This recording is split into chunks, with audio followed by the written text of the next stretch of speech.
कपड़े धोने वाली। हिंदी स्टोरी अच्छी लगे पहले तो से ही सब्सक्राइब विभा को जरूर कपड़े करना। धोने का बड़ा शौक था। कभी नल के नीचे तो कभी तालाब के पास। अरे मेरी नीली वाली लुंगी नहीं दिख रही है। विभा की अम्मा कहाँ रखी है लुंगी? अरे वो तो विभा ने परसों ही धोकर रखी थी आपकी अलमारी में, देखो वहीं होगी। वो ना मैंने आज धो दी, मुझे लगा कि गंदी हो गई होगी। अरे कैसे गंदी हो गई थी, उसे तो मैंने पहना भी नहीं। हे भगवान, इस लड़की के कपड़े धोने की आदत से परेशान हो गया हूँ मैं। जितना तो घर में राशन नहीं आता उससे कहीं ज्यादा डिटर्जेंट पाउडर का खर्चा है। इसकी शादी करवा दो, शादी। जाए अपने घर में ही करे काम, फिर चाहे घर के कपड़े धोने हो या पूरे गांव के। हाँ ठीक बोल रही हो, देखता हूँ मैं कोई लड़का। वो दिन भी आ जाता है जब विभा को देखने लड़के वाले आ जाते हैं। लड़की मुझे अच्छी लगी। होने वाली सास कहती है, बेटी अगर कुछ पूछना है तो पूछ लो। वैसे तो हमारी लड़की बहुत ही शर्मीली है, जो बोल दो वो मान लेती है, इसे क्या पूछना होगा। अरे कैसी बात कर रही हो माँ, मुझे इन लोगों के घर रहना है, सवाल तो कई है। हाँ हाँ बेटा पूछ लो ना, क्या पूछना है। आप लोगों के घर कपड़े कौन धोता है? सास का मुंह बन जाता है। देखो अगर तुम ये कहना चाहती हो कि तुम्हें कपड़े धोने नहीं आते तो सुन लो, कपड़े मैं ही धोती हूँ, लेकिन तुम्हारे आ जाने के बाद मैं रुमाल तक नहीं धोऊंगी। अरे चुप रहना भाग्यवान, बहू बेचारी घर आई नहीं, उसे डराना शुरू कर दिया। वो क्या है ना बिटिया, अभी तक तो ये कल्लू की माँ ही धोती थी, लेकिन अब तुम्हारे पापा तो दहेज में वॉशिंग मशीन देंगे ही। तभी विभा की माँ बोल पड़ती है, सवाल भी पूछा तो क्या। वैसे भाई साहब, मशीन की तो फिर भी कपड़े धोने की कैपेसिटी होती है। मतलब जो बिटिया दे रहे हैं ना विभा, इसे कपड़े धोने का बहुत शौक है। ये आप लोगों के क्या, आस पड़ोस गांव मोहल्ले सबके कपड़े धो दे और उफ तक ना करे। बाहर देखा नहीं आपने कितने कपड़े सूख रहे हैं, सब हमारी बिटिया ने ही तो धोए हैं। बस भी करो ना माँ, शर्म आ रही इतनी तारीफ सुनकर।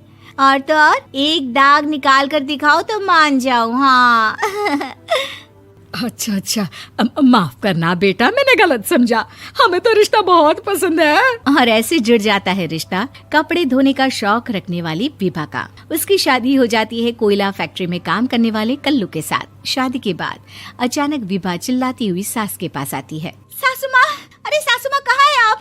ये तो धोखा है, धोखा दिया आप लोगों ने मुझे। इसे ससुर के चक्कर के बारे में पता चल गया। अरे तो उसमें तुझे क्यों धोखा मिला है? अरे नल में पानी नहीं आता, कपड़े कैसे कब धुलेंगे? अच्छा तू पानी नहीं आ रहा उसकी बात कर रही है। तो आपने क्या सोचा? कुछ नहीं। अच्छा तेरी माँ ने कहा था कि कपड़े धोने का शौक है तुझे, याद आया मुझे। शौक शौक बोलकर कपड़े धोने वाले मेरे जुनून को कम ना आके सासू माँ, कपड़ा धोना मेरा गुरूर है।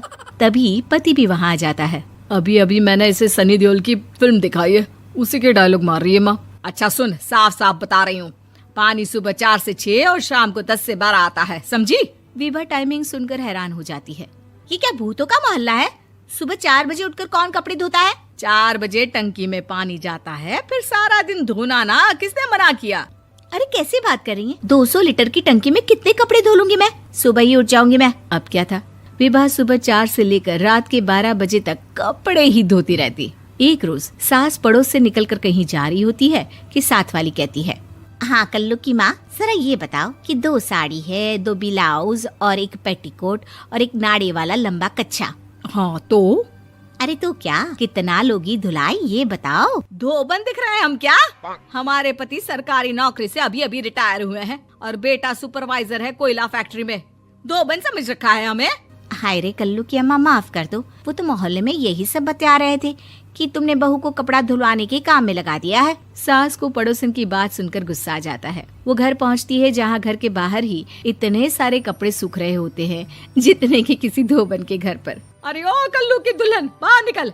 माँ जी यहीं आ जाओ, बाथरूम में चादर धो रहे हैं हम। अरे अभी हम धोते हैं, तुमको बाहर निकलो। ये आस पड़ोस वाले बोल रहे हैं कि हम बहू से कपड़े धुलवा कर उसे कपड़ा धोने वाली बना दिए हैं। अरे छोड़ो ना माँ जी, किन लोगों की बातों में आती हो? आस पास के लोगों का तो काम ही होता है कि वो किसी तरह सास बहू को लड़ा दे।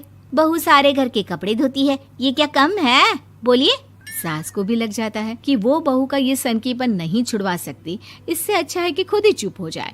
एक रोज सास और बहू मंदिर जाते हैं, जहाँ सास की साड़ी वहाँ खड़ी भीख मांगने वाली से मिलती है। माँ जी क्या बात है, आपकी साड़ी उस भिखारन से कितनी मिल रही है ना? हाँ हाँ देखो तो दोनों की साड़ी मिल रही है। क्या बात है कल्लू की अम्मा, तुम खुद को तो अफसर की बीवी बताती हो और ऐसी सिंपल सी प्लेन साड़ी पहनकर घूमती हो।